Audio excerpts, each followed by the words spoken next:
Before we get into cooking, I need to tell you a quick story, and this is actually how I got hooked on cooking meat with fire.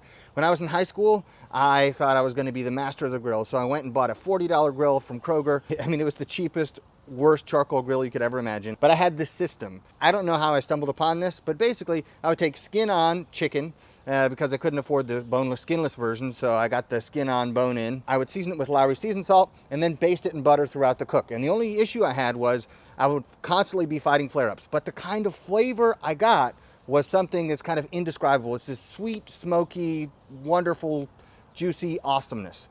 And the reason behind it is fat smoke. If you don't know what fat smoke is, it's really simple. It's the fat from the stuff you're cooking, the meat that is, dripping into the coals and then burning and providing that aroma. Like if you've ever smelled burgers being cooked, you know that smell. It's unique. It doesn't smell like wood smoke. So there's wood smoke, which I obviously love, and then fat smoke is like a different tool in your toolbox to flavor the meat that you're cooking.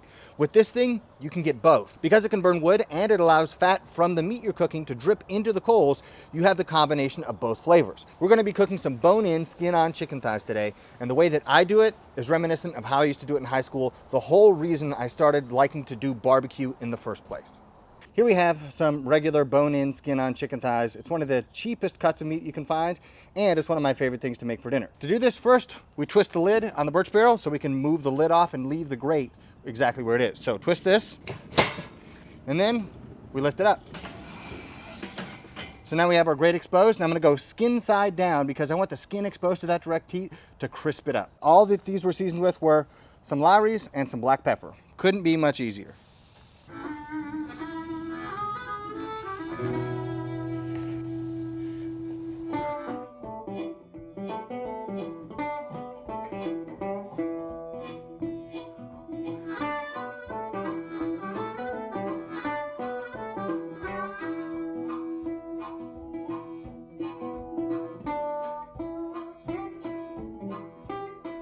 Before we put these chicken thighs on, there was absolutely no smoke coming out of this. It was just pure, clean heat. And now you're starting to see whiffs of smoke coming out because that fat starts to liquefy, then drips into the coals and provides just incredible aroma. Now, unlike just a regular Santa Maria grill, with this, you have a lid that can trap in heat and trap in smoke flavor. Also, it speeds the cook time. So that in combination with being able to lift it up, if you have a flare up and you see little bits of flame as the fat trickles down in there. And so if you have a big flare up, no big deal. Drop the lid on there, lift up the whole grate and separate it from the coals. Right now, I'm happy with the temperature that it's at, but I'm gonna close the lid on it because I want to trap heat on the dome side to make sure that these things cook evenly.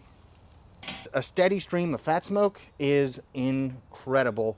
I mean, the taste is something you can't reproduce by any other means. Just like there's no replacement for a real fire, there's no replacement that I found for fat smoke. Now with this lid lifted up, there's not really a lot of smoke anymore. And if I look at the temperature, we're only at about 200 degrees. So I'm gonna lower it back down and find that perfect sweet spot. Usually for me, I found that it's somewhere right around here. But that totally depends on how big your fire is. So here, there's gonna be more heat. There's gonna be more heat retained by that dome. And so you're gonna be rendering fat both inside the chicken and on that skin. And as it drips down, you're creating more and more flavor.